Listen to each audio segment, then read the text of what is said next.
Da Vinci World. 안녕하십니까, 다빈치입니다. 이번 시간에는 김지환 작가의 분자 사용 설명서를 낭독해 보겠습니다. 출판사는 반리입니다. 읽어볼 부분은 44페이지부터 53페이지까지입니다. 양자역학의 확립. 앞에서 언급된 실험적 사실과 가설에서 출발해 양자역학의 일반 이론이 구축됩니다. 슈레딩거, 하이젠베르크, 디렉 같은 사람들이 핵심적인 역할을 합니다. 현대 양자역학 이론의 핵심 키워드는 파동과 확률, 측정, 양자화 등입니다. 양자역학의 첫 번째 중요한 개념은 파동과 확률입니다. 앞서 언급한 드브로이의 물질파입니다. 모든 물질에는 파동성이 있고 따라서 물질의 위치와 운동은 파동함수라는 수학적 함수로 표현할 수 있다는 것입니다. 이를테면 전자의 위치는 점으로 찍히는 것이 아니라 파동으로 표현됩니다. 파동함수가 입자를 표현한다면 도대체 입자는 어디에 존재하는 걸까요? 양자역학이 밝힌 것은 입자의 정확한 위치는 알아낼 수 없다는 것입니다. 기술적으로 힘들다는 것이 아니라 근원적으로 알 수가 없고 측정할 때마다 무작위로 측정된다는 것이지요. 우리가 유일하게 예측할 수 있는 것은 특정 위치에서 발견될 확률뿐입니다. 확률은 물질파를 나타내는 파동함수의 제곱으로 계산할 수 있습니다. 수소 원자의 전자 확률 분포를 보면 전자가 정확히 어디 있는지를 알 수가 없고 그래서 구름 모양으로 그려서 여기에 존재할 확률이 있다고 이야기합니다. 실험을 해도 할 때마다 결과가 다르게 나올 수 있다는 이야기입니다. 물질이 파동성을 가지면 생기는 기괴한 현상들이 있습니다. 앞서 이야기한 것처럼 입자 하나가 슬릿 두 개를 동시에 통과할 수 있으며 또한 입자 위치에 불확실성이 생깁니다. 예를 들어 특정 물질의 파동이 그림과 같이 생겼다고 합시다. 그 입자가 어디에 있냐고 물으면 대략적으로 물질파가 큰 공간 주위에 있다고 이야기할 수 있으며 따라서 같은 입자를 두고도 불확정성이 큰 경우와 작은 경우에 따라 입자의 위치가 달라질 수 있습니다. 그런데 이 입자 또는 파동이 움직인다고 생각해 봅시다. 독일의 과학자 하이젠베르크는 이러한 물질파의 움직임에 대한 이론을 만들었는데 간략히 이야기하면 입자의 위치를 정확히 측정하면 속도를 정확히 측정할 수 없고 속도를 정확히 측정하면 입자가 어디 있는지를 알 수 없다는 이야기입니다.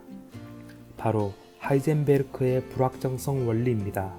하이젠베르크의 불확정성 원리는 물질이 파동이 있기 때문에 나오는 성질입니다. 같은 이유로 광자에도 똑같은 불확정성 원리가 적용됩니다. 여기에는 고전역학 대신 양자역학이 적용됩니다. 뉴턴 방정식에서 현재 입자의 위치를 알면 미래의 위치를 알 수 있는 것처럼 양자역학에서는 위치는 모르지만 현재의 파동함수를 알면 미래의 파동함수를 예측할 수 있습니다. 고전역학에서 뉴턴 방정식이 해당하는 것이 바로 슈레딩거 방정식이고 이 방정식을 구하면 파동함수를 구할 수 있습니다. 다음 개념은 측정입니다. 고전역학의 기본적인 가정 중 하나는 실험과 관찰자는 별개라는 전제입니다. 하지만 양자역학에서는 측정 자체가 실험 대상의 상태에 영향을 줍니다. 에너지, 속도, 위치 등을 측정할 때마다 그 결과가 다르게 나옵니다. 결과가 다르게 나올 뿐 아니라 측정 자체가 파동함수를 바꿉니다. 그래서 측정 자체도 확률적이고 측정 전과 후에 파동함수의 모양도 바뀝니다. 대상을 교란시키지 않고서는 측정할 수 없다는 것이 양자역학의 두 번째 중요한 개념입니다. 세 번째 개념은 다음과 같습니다. 입자가 빈 공간에서 자유롭게 움직일 때는 고전역학으로 풀어도 거의 정확합니다. 이상한 행동이 나오기 시작하는 것은 입자가 어딘가에 갇혀있을 때입니다. 전자가 핵에 갇혀있을 때, 분자를 구성하는 원자가 분자에 갇혀있을 때, 이럴 경우에는 입자가 가질 수 있는 에너지는 연속적이지 않고 부연속적입니다. 이때 가지고 있는 에너지가 양자화되었다고 합니다. 종합하면 고전역학은 모든 것이 결정되어 있는 결정론적 세계관이고 양자역학은 이에 배치되는 확률론적 세계관입니다. 그래서 양자역학은 사람들이 세상을 바라보는 방식 자체에도 큰 영향을 줍니다. 양자역학의 측정이란 개념을 다시 한번 생각해 보겠습니다. 측정을 하면 물질파가 바뀐다고 했는데 그렇다면 측정하기 전의 물질파의 상태를 실험적으로 알아낼 수 있을까요? 혹은 물질파의 상태가 정해져 있지 않다는 이야기일까요? 이 질문을 약간 과장을 섞어 바꿔봅시다. 우리가 관찰하지 않으면 세계가 존재하지 않는 걸까요? 이 질문을 대표적으로 상징하는 것이 슈레딩거의 고양이 패러독스입니다. 고양이가 갇힌 상자 속에 방사선 동위원소 붕괴에 의해 작동하는 스위치가 있고 여기에 독극물이 연결되어 있습니다. 방사선 동위원소가 붕괴되면 독극물이 분사되어 고양이는 죽습니다.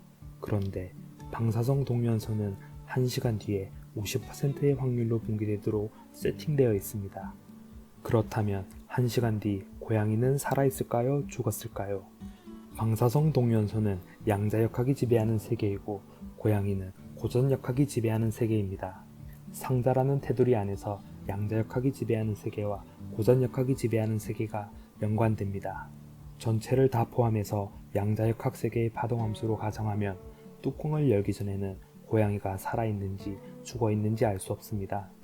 슈레딩거의 고양이 패러독스는 만일에 양자역학이 원자나 분자뿐만 아니라 거시적인 세계까지 확대될 수 있으면 박스를 열기 전에 고양이는 죽은 것도 아니고 살아있는 것도 아니라는 패러독스입니다. 사실 슈레딩거 고양이 패러독스는 양자역학의 확률적 해석을 반박하기 위해 만들어졌습니다. 사람들이 이것을 확대 해석해서 평행 우주가 존재하지 않을까 하는 생각을 하기도 합니다. 즉, 뚜껑을 열면 고양이가 살아있는 우주와 죽어있는 우주로 갈린다는 얘기입니다. 매 현상마다 이런 식으로 우주가 갈린다면 무수히 많은 우주가 동시에 존재할 겁니다. 그렇다면 고전역학과 양자역학은 완전히 다른 물리 법칙일까요? 그렇지 않습니다. 미지계에 적용되는 양자역학은 거시계에도 적용돼야 합니다. 논리적으로는 그렇습니다. 그렇다면 거시계에서 파동함수가 안 보이는 이유는 무엇일까요? 커다랗고 무거운 물질의 물질파는 파동이 너무 짧아서 파동처럼 행동하지 않고 거의 입자처럼 행동하기 때문입니다. 지금까지 이야기한 내용은 대부분 물리이론 및 간접적인 실험 결과에 근거한 일상의 경험과는 상관없는 이야기입니다. 사실 양자역학의 특징 중에 구체적인 실험으로 검증되는 예들이 있습니다. 대표적인 것이 전자현미경입니다. 일반 현미경은 빛의 반사, 굴절, 투과, 간섭 등을 이용한 것입니다. 빛의 파동성을 이용하는 것이지요. 마찬가지로 전자현미경은 전자라는 입자의 물질파 파장을 이용해 광학현미경으로 보지 못하는 작은 물체를 보는 장치입니다. 일상생활에서 많이 쓰이게 된 전자현미경이 바로 양자이론을 실제로 이용한 구체적인 사례입니다. 실험적으로 검증된 두 번째에는 보스-아인슈타인 응축입니다. 원자 일물을 관찰하면 파동함수가 보일까요? 안 보입니다. 왜냐하면 각 입자들의 파동함수 및 양자 상태가 서로 다르기 때문입니다. 하지만 볼 수 있는 경우가 있습니다. 특정 조건 하에서는 모든 원자들이 동일한 상태의 파동함수를 갖도록 만들 수 있습니다. 이런 경우에는 입자가 아보가드로 숫자만큼 있어도 전체를 묶어 하나의 파동함수라고 생각할 수 있습니다. 그 크기를 1cm까지 만들 수 있습니다. 그것을 만들 수 있는 조건을 보스-아인슈타인 응축이라고 부릅니다. 오른쪽의 그림은 이렇게 만들어진 두 개의 파동함수를 충돌시켜 만들어진 무늬입니다. 물질파 두 개가 보강 간섭과 상쇄 간섭을 일으킨 결과죠. 에너지가 양자화되어 있다는 것은 앞서 이야기했듯 원자 스펙트럼으로 알 수 있습니다. 양자이론에서 아직까지 실험으로 정확하게 입증되지 않은 것은 물질파의 파형이 관찰 전후로 바뀐다는 것입니다. 소위 양자 측정 가설인데 간접적으로 실험을 하긴 합니다. 물질파와 빛이 아주 비슷하게 행동하기 때문에 물질파 대신 빛으로 실험을 하거든요. 물질파보다는 빛으로 하는 실험이 좀 쉽기 때문입니다. 아직은 양자이론이 틀렸다는 결과는 나오지 않고 있습니다. 리처드 파인만은 양자역학에 대해 의미심장한 말을 했습니다. 양자역학을 이해하는 사람은 아무도 없다고 자신있게 말할 수 있다. 양자역학으로 방정식도 풀고 시험도 보고 학위도 받는데 양자역학이 어떤 의미를 가지는지는 아직 모릅니다. 세상에는 수학적으로나 이론적으로는 완벽한데 이게 왜 그런지 모르는 이론도 있습니다. 양자이론이 바로 그렇습니다.